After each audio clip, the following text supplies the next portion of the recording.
السلام عليكم، مرحبا بكم في القناه ديالي ديال موند وئام، ومرحبا بكم في فيديو جديد وصفه جديده. كنتمنى ان الفيديو ديالي يلقاكم تكونوا في احسن احوالكم ان شاء الله. اليوم غادي نشارك معكم هذا الكاطو كلاصي اللي كيجي لذيذ بزاف.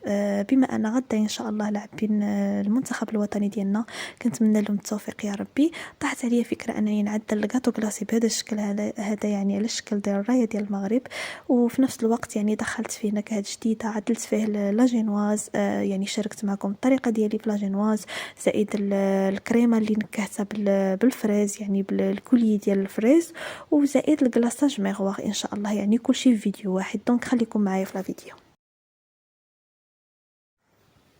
بالنسبه للاجينواز، يعني هذه هي الجينواز المعتمده عندي، انني كنعدل كناخذ مثلا واحد 3 زلايف بحال بعضيتهم. يعني من الاحسن يكونوا بحال بعضيتهم، اي زلايف عندكم متوفرين في الدار، ماشي بالضروري هادو اللي عندي. يعني كتعدلوا واحد الزلافه كتعمروها بالبيض. انا استعملت في هاد لاجينواز فقط 3 ديال البيضات، يعني كل مره على حسب الكميه ديال لاجينواز. يعني مره 6 د البيضات كنستعمل الزلايف الكبار، مره 8 د البيضات، فهمتي، مره 4 د البيضات. دونك دابا انا لاجينواز يعني غادي نحتاج غير 2 ديال الطبقات اللي غادي يجيو رقاقين. احتجت فقط 3 ديال البيضات مع زلافه ديال السكر بنفس قياس البيض، وزلافه ديال الطحين بنفس قياس البيض. يعني يكونوا، علاش قلت لكم الزلايف يكونوا قد بعضيتهم، باش كيف كتعمروا البيض كتشوفوا القياس البيض فين واصل، كتعبروا السكر ومن بعد كتعبروا الطحين. يعني بلا خميره الحلوى بلا حتى شي حاجه، فقط كنكو غير بواحد الفاني باش كيمشينا لوغو ديال البيض. انا هذه هي لاجينواز اللي كنشاركها معكم دائما، وهي المعتمده عندي. يعني دائما كنعملها تبارك الله، كتصدق لي في لاير كيك، في لي كاطو كلاصي. فحال دابا انا غادي نعمل لاجينواز مفرقه. مهم كيف ما شفتوا في الصوره، يعني طربت البيض مع السكر مع الفاني هما الاولى حتى ضاعف لي الحجم ديالهم. من بعد بقيت كنضيف الدقيق بشويه بشويه، وانا كنحرك بسباتولا من الفوق لتحت باش البيض ما كيهود ليش. المهم انا شبرت ديك لاجينواز، قسمتها على 2 ديال الزلايف كيف ما قلت لكم. يعني غادي نطيبها فرديه، ما نخليهاش تجيني هيدا عاليه، حيت بغيت الطبقات يكونوا شويه رقيقين، لان لي غاتو كلاصي ما كيبغيوش الطبقات الجينواز تكون غليظه، كيخصها تكون رقيقه باش كتبقاو تذوقوا الكريمه اكثر من لا جينواز. صافي من بعد هنايا الفران ديجا كان عندي كيسخن، شعلته فقط من تحت على 180 درجه. غادي طيب لي هاد لاجينواز هادي غتاخذ لكم في الفران فقط 20 دقيقه، ما كاملاش. انا هادي خليتها تحمرت لي شويه، خدت لي ديك 25 دقيقه. اما لاجينواز الثانيه خليتها تجيني شويه بيضه، يعني ما بغيتهاش تكون محمره بزاف. خدت لي فقط 20 دقيقه، والفران يكون شاعل من تحت، هي كطيب وكتحمر او ميم طون. صافي من بعد خديت هاد المكسرات اللي هما الكركاع واللوز، غادي ندقهم واحد شويه غير باش يتهرمشوا لي، كان باش نعملهم كطبقه مقرمشه كيف ما شفتوا. يعني لا جينواز الاولى شويه تحمرت لي، وهذه انا قصدا خليتها بغيتها تبقى لي يعني هيدا بيضه. صافي من بعد ذوبت شويه ديال الشوكولاط ابيض، زدت له هذاك اللوز والكركاع اللي هرمشتهم كيف بحال هذا الشكل هذا، طحنوهم. انا عندي الطحانه كطحن مزيان، يعني ما بغيتهمش يجوني بودره، بغيتهم غير يتهرمشوا، دقيتهم شويه. صافي غادي ندوز نوزع داك الشوكولات فوق لا جينواز، وغادي ندخلها للثلاجه باش ديك الشوكولات ديالي يجبد لي. من بعد هنايا خديت كريمه، يعني خذوا كريم شانتي اولا الكريمه السائله، يعني اي نوع بغيتو. انا خديت هنايا هاد الكريمه هادي طربتها مزيان مع بعضيتها، تقريبا احتاجت 300 ملل ديال الكريمه، غادي نقسمها على 2. يعني كي هانتوما غادي تشوفوا باش كل نص غادي نكهو بنكهه مختلفه. بالنسبه لهاد الفريز هذا اللي كطيبوه مع السكر حتى كيرجع لكم كونفيتور، سبق لي شاركته معكم في واحد الكاطو كلاصي كنت عدلته. يعني شحال هادي باش ما بغيتش نطول الفيديو، قلت بلا ما نشارك هاد البارتي هذا معكم حيت سبق لي حطيته لكم.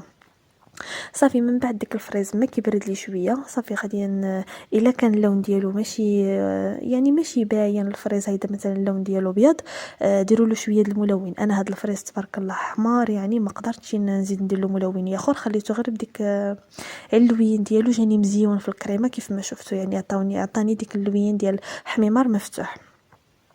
صافي من بعد ما خلطت هاد الكريمه الاولانيه، غادي ندوز نخلط الكريمه الثانيه.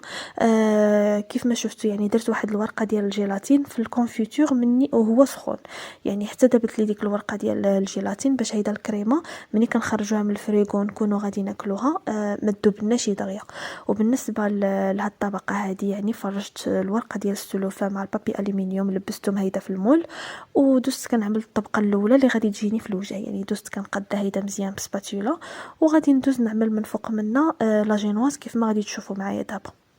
يعني لا جينواز بلا ما يصلح تسقيوها حيت كيجيو رقاقين وكيجيو رطبين بزاف، يعني ما كيجيوش مدقسين ولا قاصحين.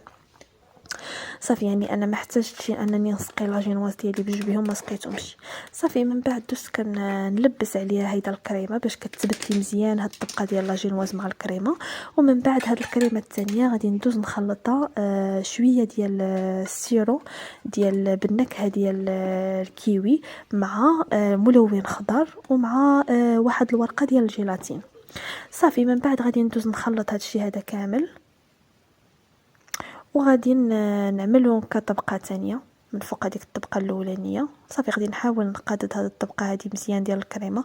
كيف ما شفتوا يعني الكريمه ما طلعتش مزيان حتى ولات لي عاقده، خليتها دومي مونطي باش ملي كنجي نمونطيها ما كتعذبنيش في الخدمه، يعني دغيا كتسلق معايا.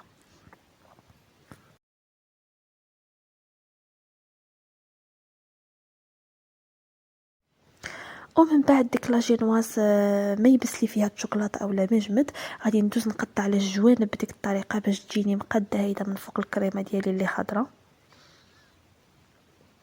وغادي نقلبها بهذه الطريقه هذه. يعني ديك الطبقه المقرمشه كنديروها من داخل ماشي من برا. صافي وغادي ندوز نضغط عليها مزيان حتى تطلع لي ضروري خص الكريمه تطلع لكم من الجنب باش كتاكدوا بان لا جينوازه دخلت في وسط الكريمه. صافي وكنبداو نلبسوا عليها هذيك الكريمه هيداك اللي كتخرج لنا من الجنب. ومن بعد غادي ندوزو نغلفوها مزيان بالبلاستيك الغذائي اولا بالسلوفان، وغادي نخليوها تبات لنا ليله كامله، يعني لا غدا عاد نفينيوها. بالنسبه للكلاصاج ميغوا غادي نحتاج واحد معلقه كبيره ديال الكليكوز، كاس ديال الحليب، واحد ورقه ديال الجيلاتين و20 قطعه ديال الشوكولاط الابيض، يعني 20 قطعه.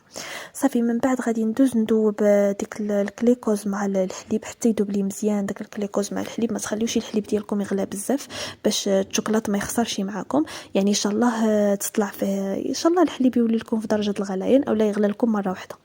من بعد غادي ندوز نعمل هذوك القطع ديال الشوكولاط كيف ما قلت لكم انا حسبتهم، يعني 20 قطعه ديال الشوكولاط باش يجيكم داكشي بليكزاكت. صافي غادي نبداو نخلطوا هاد الشوكولاط هذا مزيان في الحليب حتى يذوب لنا، حتى يندمج لنا مع الحليب.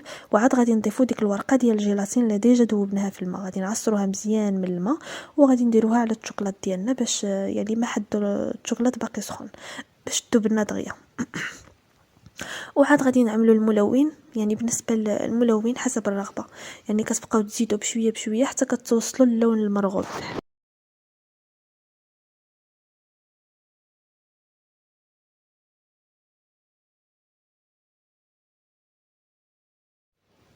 ومن بعد ملي غادي يطلع لنا اللون اللي بغينا غادي ندوزو نصفيوه. ضروري هاد الكلاصاج هذا نصفيوه مره وجوج وثلاثه، يعني الكلاصاج اقتصادي وفي نفس الوقت يعني كيتقل ديك الساعه وكيجي مزيون بزاف، يعني بلا كريمه بلا نيسلي بلا حتى شي حاجه، يعني كلاصاج الاقتصادي وفي نفس الوقت كيجي لذيذ بزاف في المذاق.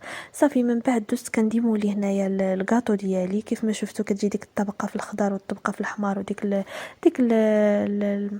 الحبيبات ديال الفريز هيدا كيجيو باينين من الفوق، فريمون كيجي لذيذ بزاف هذا الكاطو.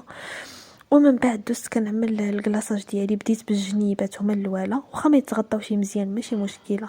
من بعد كتوليو تهزوا هذوك الكلاصاج اللي كيطيح من تحتي وكتوليو تغطيو به ديك الجنيبات دغيا كيتغطاو. ومن بعد دوزت كنعمل الكلاصاج ديالي هيدا الوسطي، ودوزت كنحاول نميل الكاطو ديالي باش تجيني ديك الطبقه شويه رقيقه الكلاصاج ما تجينيش هيدا غليظه من الفوق. صافي دوزت كنميل حتى تغطاو ديك الفراغات هيدا كاملين. ومن بعد دوزت كنغطي هيدا الجوانب حتى تغطاو لي كاملين.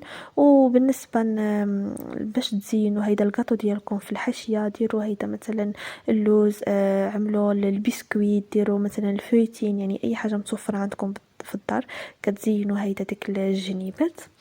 وبالنسبه لهاد العلامه اللي في الخضيضر اولا هاد النجيمه ذوبت غير الشوكولاط ابيض وزدت له شويه ديال الملون في الخضر.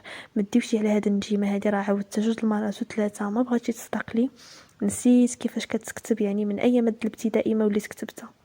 المهم حاولت هيدا نعدل هيدا نجيمات، بغيت نعدلها هيدا في الوسطي ما بغيتش تعدل اللي كتجيني غير مجنبه، وخا مسحتها جوج د النوبات وليت عاودتها. يعني هذا هو الجهد ديالها. من بعد قطعت لكم الكاطو ضروري باش تشوفوا من الداخل كيفاش كيجي، يعني ديك الطبقه ديال لا جينواز مع الطبقه خضيره اللي عدلتها والطبقه الاخيره ديال اللي نكهتها بالفريز. كتجي لذيذه بزاف بزاف. كنتمنى انكم تجربوها، واذا كنتوا اول مره كتشوفوا القناه ديالي ما تنسوش انكم تشتركوا عندي في القناه وتفعلوا الجرس باش هيدا يبقى يوصلكم كل جديد. بسلام عليكم.